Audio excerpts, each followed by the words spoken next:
وَلَقَدْ خَلَقْنَا الْإِنسَانَ وَنَعْلَمُ مَا تُوَسْوِسُ بِهِ نَفْسُهُ وَنَحْنُ أَقْرَبُ إِلَيْهِ مِنْ حَبْلِ الْوَرِيدِ صدق اللہ مولانا العظیم۔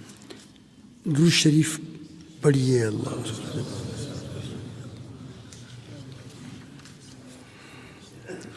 اللہ تعالیٰ فرماتے ہیں کہ یقیناً ہم نے انسان کو پیدا کیا اور ہم جانتے ہیں جو وسوسہ اس کے دل میں گزرتا ہے، اور ہم اس سے اس کی شاہرگ سے بھی زیادہ قریب ہے۔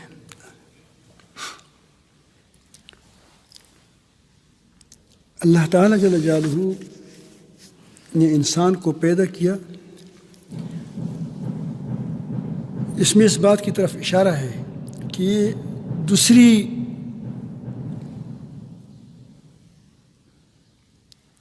مصنوعات کے لیے نہیں، اس طرح نہیں ہے۔ یہ چشمہ کسی نے بنایا ہے۔ اب اس کو یہ علم نہیں ہے کہ چشمہ کہاں پڑا ہے، کس کی آنکھوں پر پڑا ہے، ٹوٹا ہے یا ٹھیک ہے، اس پر گرد پڑا ہوا ہے یا نہیں ہوا ہے، اس کو کوئی علم نہیں ہے اس بات کا۔ اللہ تعالیٰ ایسا نہیں ہے کہ انسان کو بنایا، بلکہ وہ اللہ تعالیٰ نے تخلیق کی۔ اللہ تعالیٰ انسان اس کی تخلیق اس کی ارادے سے ہوئی ہے، اور یہ ارادہ جب اس انسان کو پیدا کرتا اس وقت بھی ارادہ تھا اس کی اندر کی چیزوں کو بھی دیکھتا تھا کہ اب یہ انسان کتنے ایٹم سے بنا ہے، کتنے ذرات سے بنا ہے۔ ایک ایک ذرے کی تفصیلی علم اللہ تعالیٰ کو ہے ہر آدمی کی بیک وقت۔ ایسا نہیں کہ ایک کی ریسرچ کیا، اس کے بارے میں کہا کہ اتنی ذرات سے بنایا ہے اس نے، دوسری کا کہ نہیں، تمام مخلوقات آسمانی ہے، زمینی ہے، آبی ہے یا خشکی والے ہیں، سمندری ہے یا خشکی والے ہیں، بیک وقت ایک آن میں سب کی ہر ایک کی ذرات کہ جتنی ذات سے بنا ہے یا جن چیزوں سے بنا ہے، ایک ایک ایٹم کا ایک ایک اس کو پتہ ہے، اور تفصیل پتہ ہے۔ اور پھر یہ ذرا کتنے دیر تک اس کے اندر سالم رہے گا، کس وقت پھر یہ بیمار ہو جائے گا، ساری تفصیلات بیک وقت اللہ تعالیٰ کے سامنے ایسے قدیم سے انہیں بھول جاتا ہے، نہ اس کو نشان لاحق ہوتا ہے۔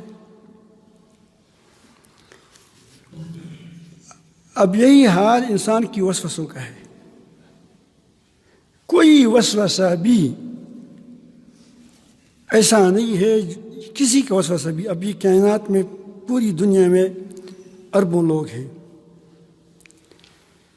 دوسری جانور بھی ہے، جس جانور کے اندر، جس دل کے اندر، چونکہ انسان کے ساتھ انسان مکلف ہے اس لیے انسان کو مخاطب کیا، اس کے دل میں جو وسوسہ گزرتا ہے اللہ تعالیٰ اس وسوسے کو جانتا ہے۔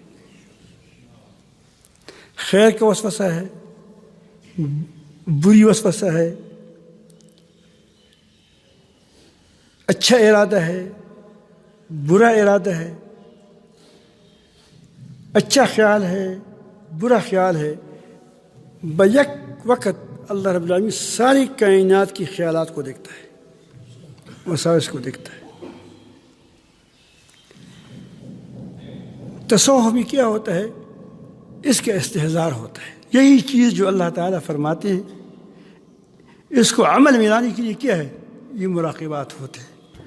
یہ کوئی نئی چیز نہیں، یہ بدعات نہیں ہے، یہ قرآن مجید آپ کو کہتے ہیں کہ میں تمہارے شارک سے زیادہ قریب ہو، احساس کرو، خیال کرو۔ اب اس خیال کو پکانے کے لیے کیا ہوتا ہے؟ مراقبہ ہوتا ہے۔ اس دھیان کو پکانے کے لیے کیا ہوتا ہے؟ مراقبہ ہوتا ہے۔ اور یہ بڑی بیوقوف لوگ ہیں جو کبھی کبھی اعتراضات کرتے ہیں مراقبہ کیا ہوتا ہے. مراقبہ یہ قرآن مجید نے سکھایا ہے.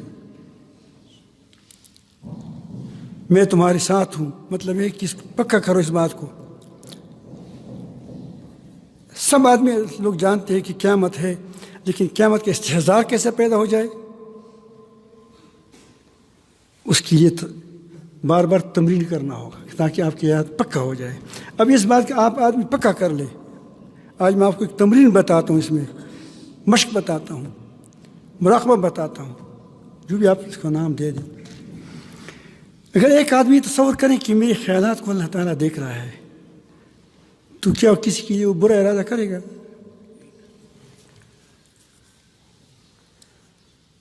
بری نیت کرے گا؟ کسی کی بدخواہی کرے گا؟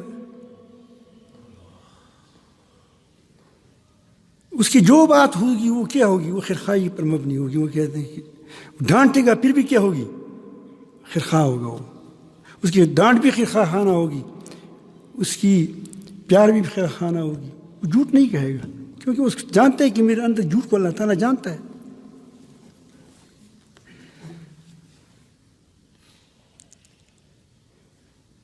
آج آپ چونکہ بہت زیادہ آج کل مصروفیت بھی ہے، آپ لوگوں کی بھی کام شام لگی ہوئی ہوں گے، میں تھوڑی سی بات پر بات ختم کرتا ہوں.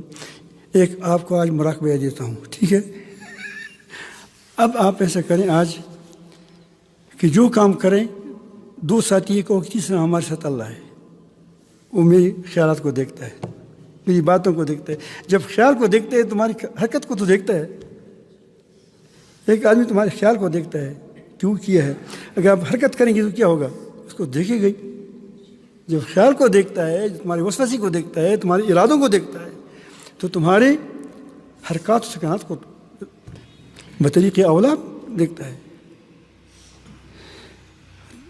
تو جب تم دو ہوگے کہو کہ تیسرا ہمارے ساتھ اللہ ہے. تم تین ہوں گے کہو کہ ہمارے ساتھ چوتھا اللہ ہے. تم اتنے جمع افیر ہو کہو کہ ہمارے ساتھ اللہ ہے.